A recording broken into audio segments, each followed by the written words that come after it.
Experts say flu season this year could be much different than it was last year. The CDC says cases of flu could arrive earlier and be more severe than normal. With more on that, here's reporter Nina Bupasavan. Flu season is just around the corner, and while there are still unknowns, it may be a brutal one. If you recall, last year we barely had the flu to contend with as we were in the middle of the pandemic, where there was constant hand washing, hand sanitizing, social distancing, and mask wearing. Now that the Delta variant is still surging in different communities and flu season is fast approaching, experts are encouraging everyone to be more careful. It's so important to get the flu shot this year and every year for prevention of severe illness. One of the main reasons to get the flu is to avoid the serious complications that can come with the flu, and they're unpredictable. So healthy people can get very sick from that with pneumonia and even death.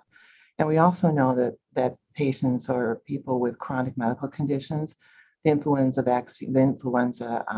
virus can make those conditions worse. Dr. Ogland says North Memorial hospitals and clinics are already well stocked with vaccines for the public. The flu shots are widely available at pharmacies as well. Some things to keep in mind with the flu or influenza are the symptoms. It's much more severe than you may realize. One of the biggest differences about influenza versus the common cold is oftentimes the common cold comes on very gradually, where influenza comes on very suddenly. So you are feeling sick quickly.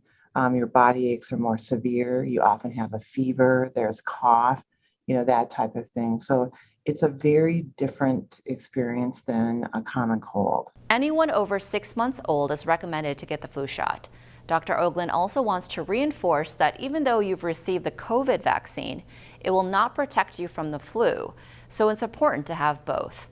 Also, to help prevent the flu from spreading, incorporate personal protective measures such as washing your hands frequently, masking in public spaces, social distancing, and staying home when you're sick. Nina Bupasavan, CCX News.